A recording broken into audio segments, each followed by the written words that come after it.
नमस्कार दोस्तों, मैं हूं आपका दोस्त नवीन और आप एड वीज़ा के यूट्यूब चैनल पर हमारे साथ मोहित जी हैं। और इनका यूके का वीज़ा निकला है, एज इनकी 24 और एक ट्रैवल है सिर्फ दुबई की।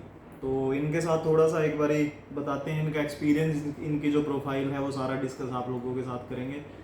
वीडियो देख लेना एंड तक, आपको कुछ ना कुछ नॉलेज मिलेगी। तो मोहित जी, सबसे पहले तो आपको बहुत बहुत मुबारक हो। Thank you sir. अब दूसरा, अपनी प्रोफाइल थोड़ा सा बताएं सर। हम प्रोफाइल जॉब बेस पे है, बिजनेस पे है, क्या है? हाँ जी, मैं सर जॉब कर रहा हूँ पिछले 3-3.5 साल से। और पिछले 3-4 महीने पहले मेरी सैलरी बढ़ी थी और 52,000 पर मंथ मैं सैलरी ले रहा हूँ। और बस एक बार दुबई ट्रैवल था अभी इस फरवरी में, उससे पहले मेरी कोई ट्रैवल हिस्ट्री कहीं नहीं है। सिंगल हैं अभी? हाँ जी, सिंगल हैं। स्माइल आई है फेस के ऊपर कि अभी ब्रह्मास्त्र बचा पड़ा है। तो सेकंड ये कि अकाउंट्स में कितने पैसे थे आपके? सर अकाउंट में तो बैलेंस तो था अराउंड 4-4.5 लाख और एक्सपेंसिव ज़्यादा थे, बट चलो आपने गाइड किया कि ऐसे ऐसे इसको कर सकते हैं। इनकी अकाउंट्स को अगर देखेंगे उसमें काफ़ी गोलमाल हुआ पड़ा था ना। बहुत ज़्यादा। तो इनको भगाया भी बहुत है डॉक्यूमेंट्स के लिए कि भाई ये नहीं, ये कर, ये नहीं, वो कर। और मेरे ख्याल मोहित भी एक बार ही तो परेशान हो गया होगा, यार इतने कागज कौन लेता है। एक्चुअली 3-4 बारी एचआर को, मैनेजर को रीच किया, उनको कहा भी ऐसे ऐसे अल्टर करो, दोबारा जाए जैसे आपने गाइड। फिर उसके बाद कवर लेटर अपडेट हुए, वो काफ़ी चीज़ें हुई हैं। तो वो क्या होता है सर, फाइल लगाने से पहले मतलब मैं ये एक बारी मेक श्योर कर लेता हूँ कि हर चीज़ जो है वो बिल्कुल हम लोगों की परफेक्ट मिले। जब तक डॉक्यूमेंट्स पूरे ना हो तब तक हम फाइल डालते ही नहीं हैं। और मोहित जी को पता है, इन्होंने तो देखा ही है कि हर चीज़ को बहुत बारीकी से पहले देखते हैं। वीज़ा की गारंटी मैंने पहले भी नहीं दी थी, आपको भी यही था। बहुत शुरू में आए थे तो बार बार मोहित जी का यही था, लग जाएगा लग जाएगा लग जाएगा। तो मोहित जी को यही बोला कि भाई मैं 100% गारंटी नहीं देता, लेकिन कोशिश हमारी 100% रहती है कि हम आपको हर चीज़ वो करके दें ताकि वीज़ा रिफ्यूज़ल का कोई रीज़न बचे ना। फिर भी अगर रिफ्यूज़ होता है तो बहुत से केसेस हैं जो हम लोगों ने ओवरटर्न करवाए हैं बाद में डिसीजन उनके, और फिर बाद में वीज़ा लिया है। तो एक्सपीरियंस कैसा रहा? मैं एक्चुअली आया यही देख के ही था, जो आपकी यूट्यूब वीडियोस देख के, कि जो आपने जो डिसीजन ओवरटर्न कराए, मैंने वीडियोस देखी वो जी। काफ़ी डिसीजन आपने ओवरटर्न कराए। फिर मैंने एक्चुअली री-वेरीफाई भी किए। कुछ वीडियोस और देखी, डिटेल गए और से भी कंपेयर किया, फिर देखा यार रेट बहुत जेन्युइन है। और आपसे जब बात करी फर्स्ट टाइम ऑफिस आए तो नहीं यार दम है भी हो सकता है, कोशिश कर हो सकते सकता हैं। है, यहाँ करना चाहिए ट्राई। मुझे लगा कि कहीं और जाने से बढ़िया यही बेटर है। बिल्कुल। तो क्या जो सुन रहे हैं उनको क्या आप कहना? मैं तो यही कहूँगा कि मैंने वीडियोस देखी, मुझे ट्रस्ट हुआ वीडियोस देख के ही, मिल के और भी ज़्यादा ट्रस्ट हुआ। और रिजल्ट आपके सामने ही है। वीज़ा तो दिखाया नहीं शायद। हाँ जी। तो ये इनका वीज़ा है जो निकला है। और आप लोगों को भी यही कहूँगा भाई कि डॉक्यूमेंटेशन पे बहुत ध्यान देना है ना। जी, वही प्री वर्कआउट कर लो, उससे पहले डॉक्यूमेंट जितने हो सके कर लो अपनी तरफ से, ताकि बाद में दिक्कत ना आए। नहीं तो क्या होता है कि सर बहुत कंसल्टेंट बैठे हैं, आप अगर सिर्फ 2-4 कागज भी लेके जाओगे तो वो आपको इंग्लैंड पहुंचा देते हैं।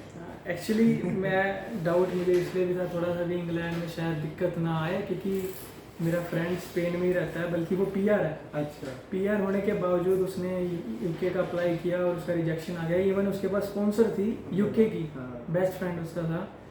तो मुझे थोड़ा डर था, लेकिन वो भी हैरान था कि इंडिया से करके तू ले गया बिना स्पॉन्सर के, बिना होटल के, बिना किसी चीज़ के, और मैं विद स्पॉन्सर और विद स्पेन की पीआर, मेरा फिर भी नहीं होगा। कई चीज़ें होती हैं। मेरे पास 2 केस आए हुए हैं, वो भी स्पेन के हैं एक्चुअली। उनका रिफ्यूज़ल हुआ था कि उन लोगों का रिफ्यूज़ करके दे दिया था। अब जब रिफ्यूज़ल होते हैं तो सर बहुत सी चीज़ें देखते हैं। सबसे पहले जो मेन एक चलो सीक्रेट आप लोगों को बताता हूँ भाई। सीक्रेट सबसे बड़ा ये होता है कि आपको यही देखना है कि मैं अपने केस को इस हिसाब से दिखाऊं कि मैं वापस आऊँगा। और यही मैंने आपको बोला था कि भाई मुझे हर वो चीज़ चाहिए जिसमें मैं मेक श्योर कर सकूँ कि मैं वापस आऊँगा। अगर मैं वो जस्टिफाई नहीं कर पा रहा हूँ तो भाई वीज़ा नहीं मिलेगा। आपके अकाउंट में 15 लाख पड़े हैं, मैंने ऐसे ऐसे केसेस देखे हैं, अकाउंट में 15 लाख रुपए पड़े हैं लेकिन वीज़ा रिफ्यूज़ हो रहा है। और ऐसे केस भी देखे हैं मेरे निकले हैं कि अकाउंट में 1 लाख से ऊपर थे और 10,000 की इनकम थी लेकिन उसका बना है। वो कुछ चीज़ें होती हैं कि ये इसको फाइनेंशियली तो नहीं मैं बोलूँगा, टाई अप अलग अलग तरीके के होते हैं, फाइनेंशियल टाई अप होता है और फैमिली टाई अप होता है, सोशल टाई अप होता है। तो ये बहुत सी चीज़ें होती हैं जो ये डिसाइड करती हैं कि बंदा जो है वो वापस आएगा या नहीं आएगा, और यहाँ इस कुर्सी पे बैठ के यही देखना होता है। मेरे पास आज भी जलंधर से कम 5-6 बंदे आए थे, क्योंकि आज वैसे मीटिंग डे था हम लोगों का। तो उन लोगों को मैंने वही बोला कि भाई आपकी बिल्कुल टाई अप जो है वो सही नहीं है। तो मैंने उनको वापस ही भेजा कि आप मेंटेन करो, 6 महीने रुको, इसी हिसाब से मेंटेन करो, फिर हम फाइल लगाएंगे। तो पहले तो आपका ट्रस्ट करने के लिए बहुत बहुत धन्यवाद sir. Thank you so much कि और आप मुझे मिले। नहीं काम इजी, बहुत इजी हो गया। हाँ, मतलब चलो पहले भगा लो, बाद में खुश रहता है बंदा। नहीं तो पहले 2 कागज लेके उनसे फाइल लगा लो, बाद में वही खुद भागता फिरेगा। फिर वही 6 महीने, साल, पता नहीं शायद 2 साल और भागना पड़े। हाँ, फिर भागना पड़े। तो फिर वही कहूँगा भाई, अपने डॉक्यूमेंट्स पे बहुत ध्यान देना है। वीज़ा निकलना मुश्किल नहीं होता, हम लोगों के सर्विस चार्ज भी बहुत थोड़े हैं हम लोग एज कम्पेयर टू, अगर मैं बात बिल्कुल करूँ। दो, मैं कहूँ कि कंपेयर हर कोई करता है, चाहता है कि सर्विस भी उसे बेस्ट मिले और चीप रेट पे मिले, रीजनेबल रेट पे मिले। तो कंपेयर मैंने भी बहुत किया, लोकल भी, इवन पंजाब, कहाँ जलंधर से भी काफ़ी कंसल्टेंट से बात हुई।